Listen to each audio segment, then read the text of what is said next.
I have a great idea. But I'll never do it. The boy's after. Sure, the monkey's might fly out of my butt. I don't think so. I don't see it happening. Ladies and gentlemen, it's the I have a great idea, but I'll never do it. A special Olympics mini episode. Thank you for accompanying me on this journey, Louise. Hey everybody, what's up? Hey everybody, I'm Louise. I'm John. So this is a very special mini episode dedicated to the Olympics. And guess what? We are doing this also on YouTube. You can watch us recording and you can see Louise's special Olympics getup, which she put on before we even talked about recording this. I got blue stars, well, white stars on a blue shirt, and a headband that's red, and a white sports bra. I'm America. I'm wearing green. And also if you're watching on the YouTube thing, you can probably see in the reflection in the picture behind Louise, she is currently watching the Olympics. What is currently going on? It's indoor volleyball. Indoor volleyball. The U.S. women's team is playing the Netherlands. Okay.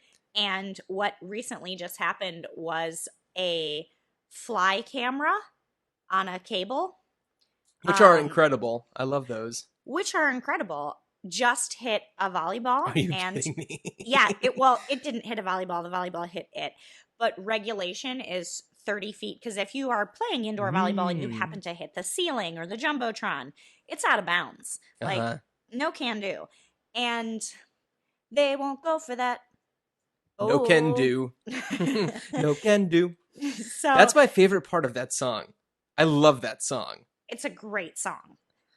But it hit it and they challenged it as like a do-over. Uh-huh. And the refs said, no, man, if you hit something, that's out of bounds. And they were like, how far is out of bounds? And the commentator, like the jerk that he was like, well, let me get my measuring tape out. And oh it's my like, God. Come on. Wow. But denied the redo. So out of bounds. So we decided to do this special mini episode because Louise is such a big fan of the Olympics. We decided I love the Olympics. Yeah, we decided we should do something about this. Certainly, the Olympics have changed since they first began. So that just means that people are open to ideas. Yeah. In an Olympic Village over there. And I have an idea for everybody in Olympic Village. Put a rubber on it. Because things can get a little, Yeah. So, Louise, what maybe Olympic ideas do you have? Since we decided to do this mini-sode about the Olympics, I was like, oh, what kind of ideas could I have? How am I ever going to think of these ideas? And then they were like, boo, boo, boo, boo. So I have a ton of them. And by a ton, I mean 2. Okay. We'll try to keep this mini-sode mini. So, but we don't want to deprive you of all these great Olympic ideas. Yeah. So, first idea, maybe let's try training the commentators a little longer. There's been a lot of controversy about, sexism, how the Chicago shooter, I think her name's Colby. Now I don't even know her name, but she won a silver medal. But the Chicago Tribune was like, Bears lineman's wife wins a silver medal. And it's like, it did not say the sport. It did not say her name. And you're like, man. Come on. That's not the commentators. That's just... You know what, Louise? I can't go for that. I can't go for that. No can do. No can do. But for instance, some of the commentating, because I have been watching and crying since the opening ceremony, which I need to just interject was beautiful and inspiring and low budget in terms of the Olympics, but riveting. I at watched parts, the and I watched the time lapse of it. So the minute that of everything condensed looked great. I don't mean, have time. I don't have yeah, time. the Parade of Nations is what it always is, but the stuff leading up to it, there were some really, really amazing moments, like the parkour, pixels on the floor. Anyway, Right. let's get back on track. This is a mini-sode. Yeah.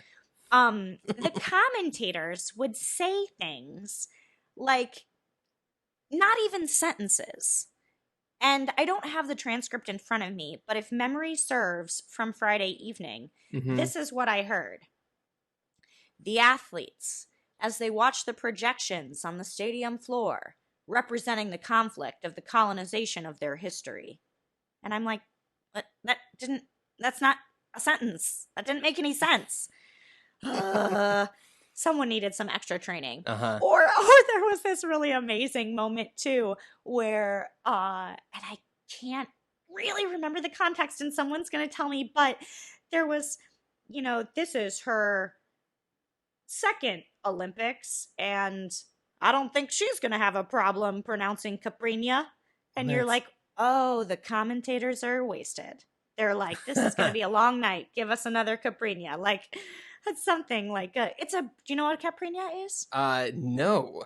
It's a sugar-based sort of margarita type thing, but with like a different. Okay. Kasasha is the rum. That's the sugar base. Anyway, they were having those. Okay, so other instances of commentators needing to like either talk slower and trust that the spectator is riveted just by the athletes in the event. Me. You don't need to talk every second. Would say things like, this is a specific example of the U.S. women's swimming.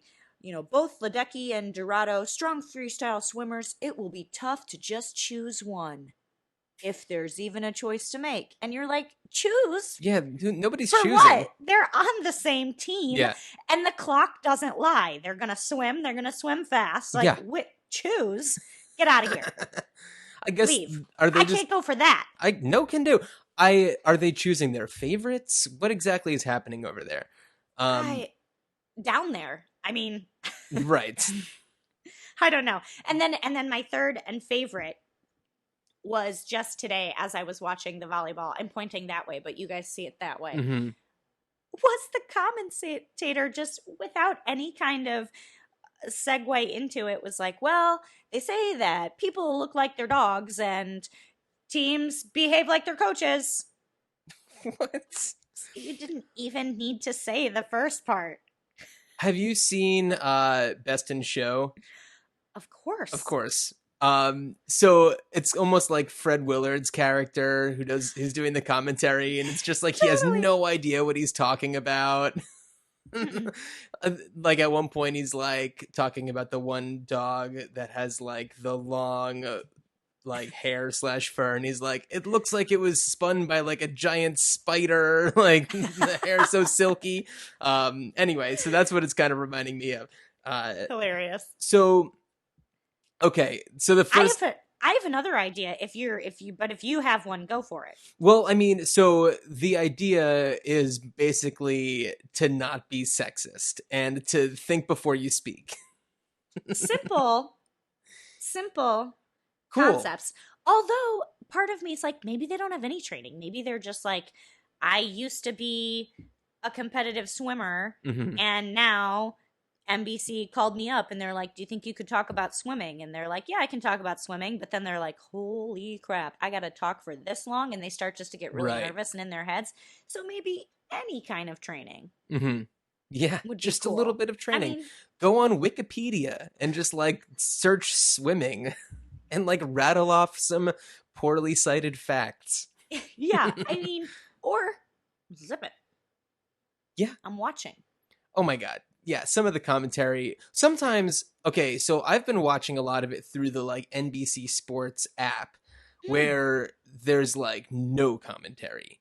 And you're just like watching people and you're just like, what am I even watching right now?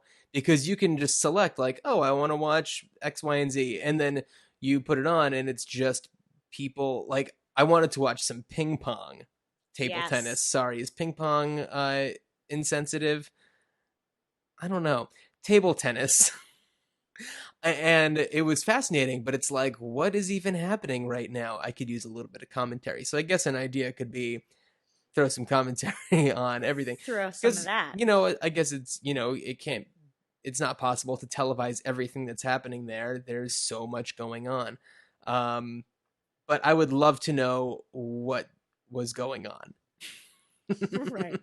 I was actually watching some table tennis with some people this weekend. I think it was Saturday night. Mhm. And they were saying, like, man, that table looks so small. It does so look small." really small. And I was like, that's because you're used to seeing it in somebody's basement. Yeah.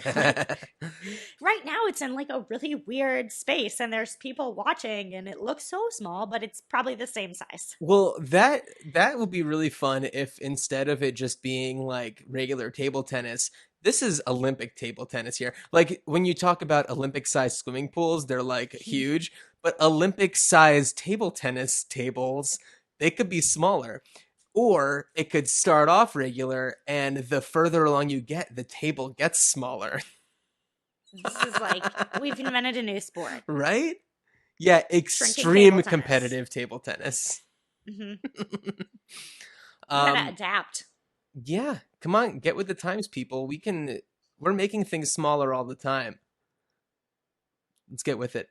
But actually, like the one idea that I did think of is, I guess it's similar to the increasingly more difficult table tennis and smaller tables would be, this is about the gymnastics floor routine. I don't remember exactly what it's called, and you can probably enlighten me, but it's the thing where like they dance for a little bit and then like get really intense and flip down the like diagonal of the square. Those are passes. Okay, so The dancing before is just like artistic. right. So I was watching some of that, and yes, it's very impressive. I wished that it was like, you can tell that there's so much pressure on them that they're not really having the fun that they want to make it seem like they're having, unless you are the Russian team, because they looked joyless. Yeah, That seems pretty normal. yeah, they looked pretty joyless, but that's okay. But I wish that there was a different element to this, and maybe this is just a different competition to begin with, but maybe something where it's like more improvised. So the flips and all of the acrobatics that they do, it's predetermined. The routine is already, like, the commentators actually, they know every move that they're going to make, and they're just like, you better watch out for the second pass that they're going to do, because man, oh man, there's going to be some nutty stuff happening. That determines their maximum scoring, because you can have, one girl's floor routine could be like a 16.0 maximum score for like tricks and difficulty and artistic. But then another girl, which is the case for Simone Biles, who's like the superstar, I believe that her floor routine was like a 16.9 or a 16.7, like maximum score she could get, just because it was like so much more difficult than anybody else's.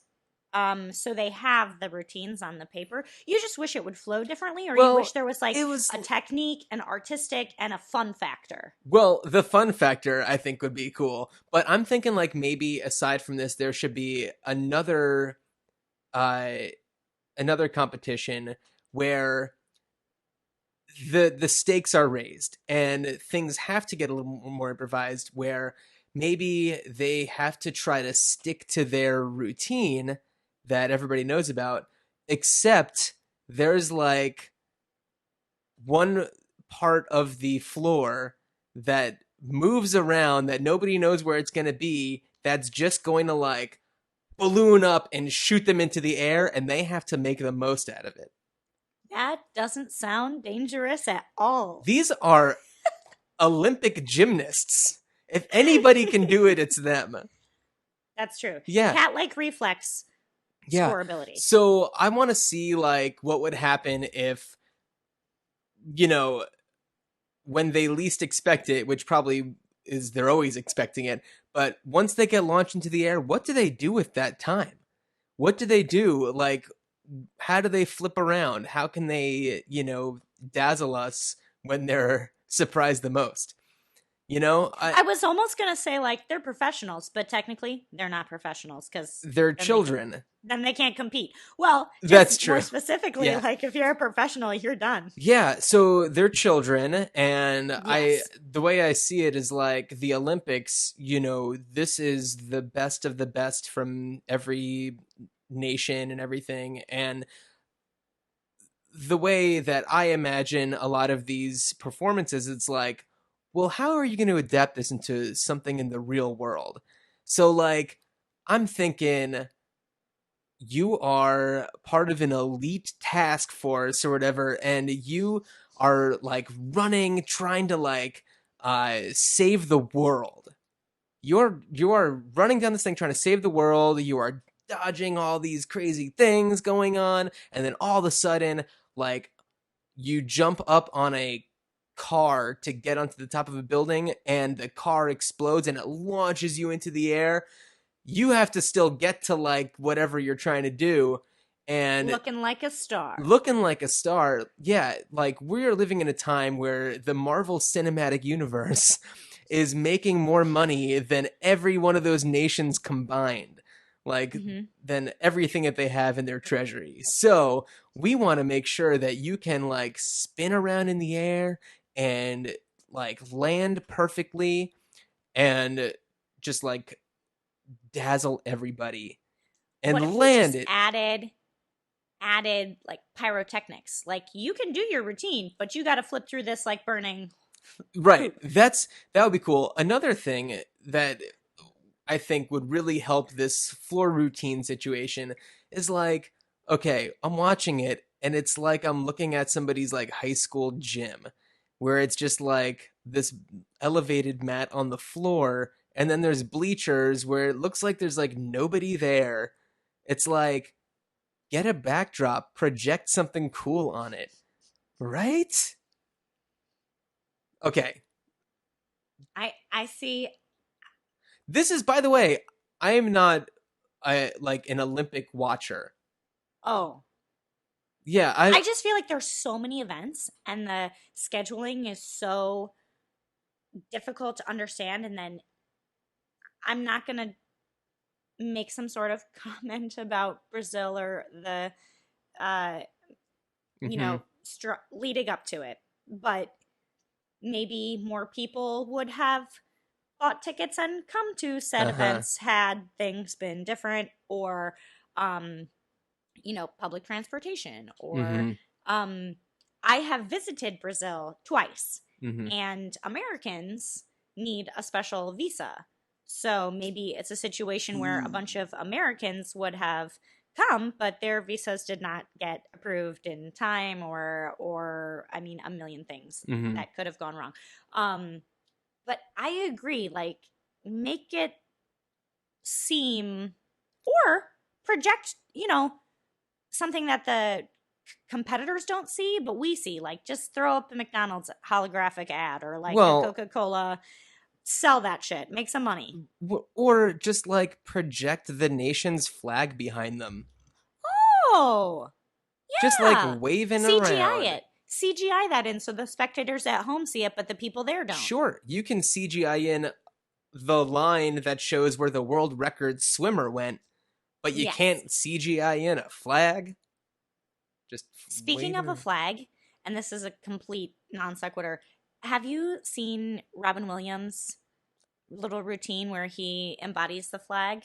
No. All right, I'm going to have to email that to you post Mini-Sode. Okay, and everybody else that's watching or listening, Google it. Yeah. You can use your brains. Yeah.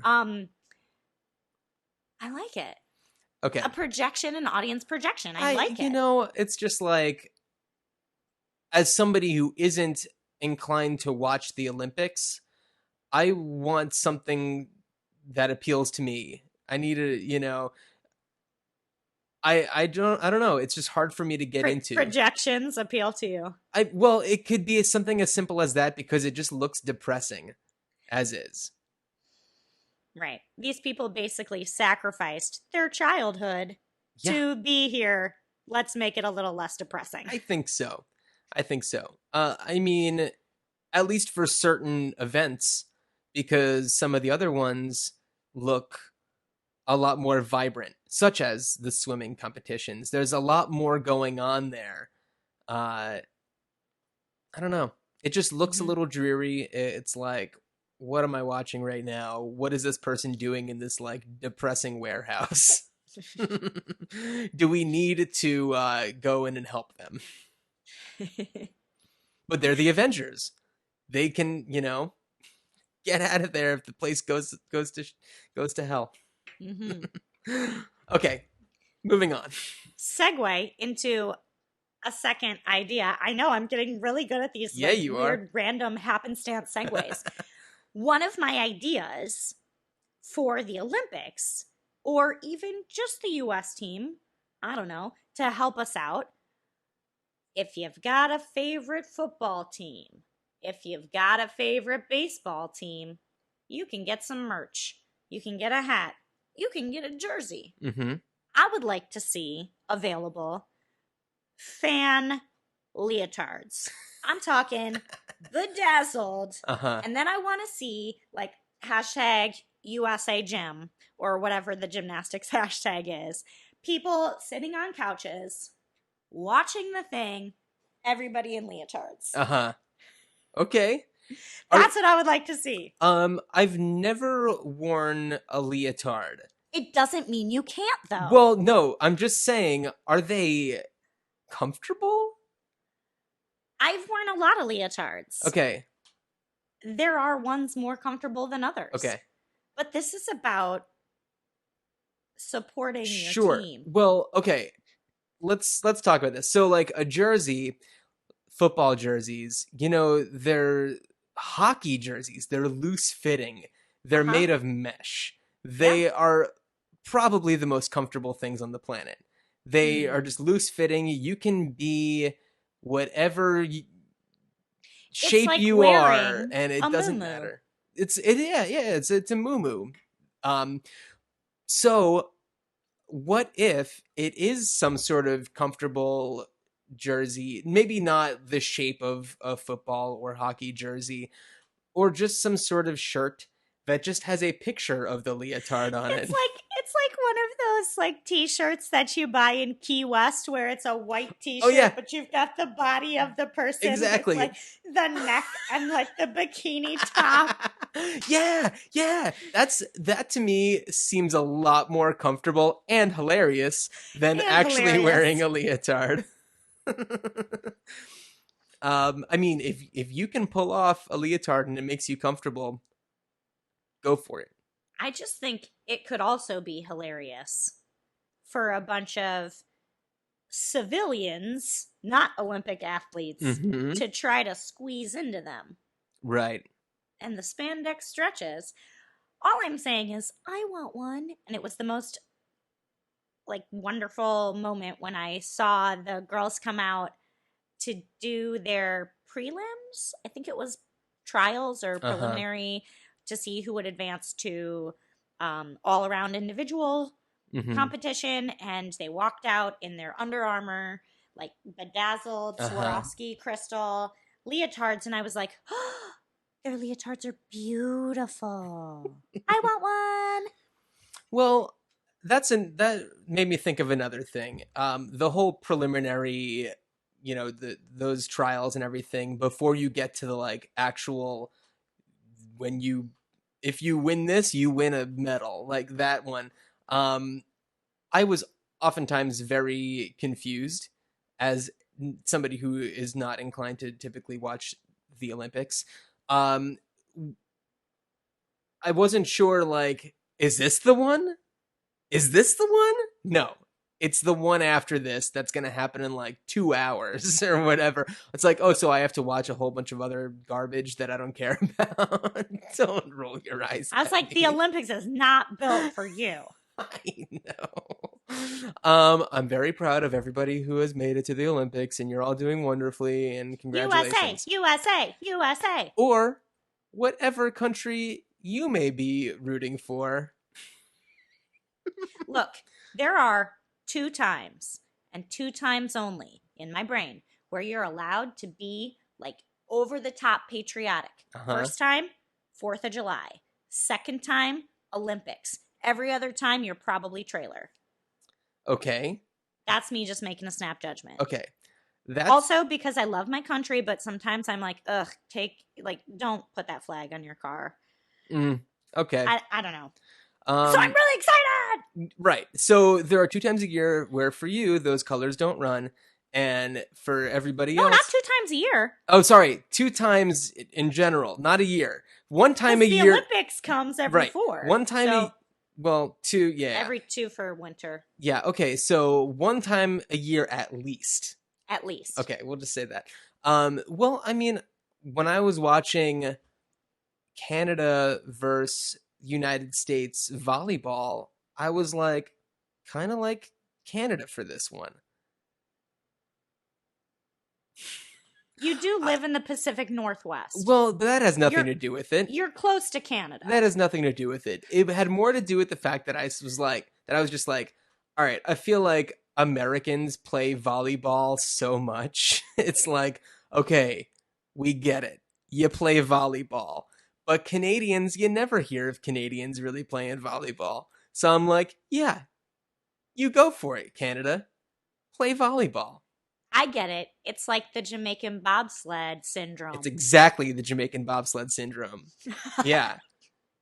For sure. Totally. Yeah. Okay. I vote for whichever team Doug E. Doug is on.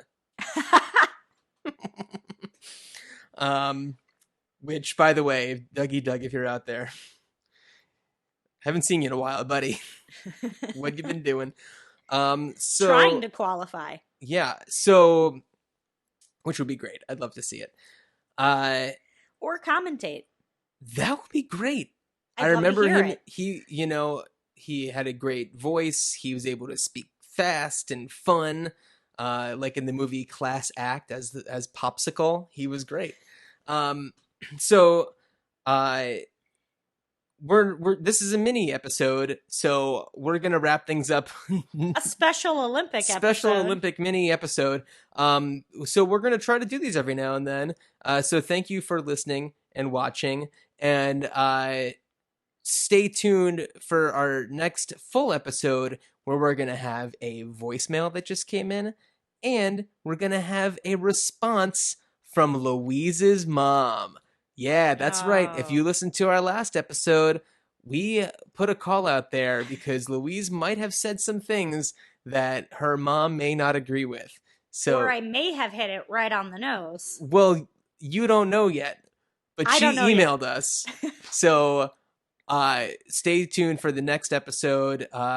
This will be out on Friday, so it'll be in a week. So, all right, stay in there. Go whatever country you're rooting for. Maybe you're from that country, maybe not. Louise likes the United States of America. That's right. All right. Well, thank you everybody for like us on Facebook, follow us on social media, all of those things. And Louise, email us with your Olympic ideas. Yeah, for sure. And by the way, and also next episode, we're gonna have the ideas that we challenged each other to in the last episode, which was mosquitoes for Louise and lazy Susans for me. Louise, do you want to do a little Olympic fanfare to play us out?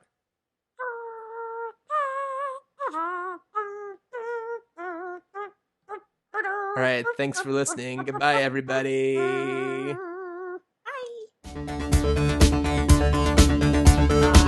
don't see it happening.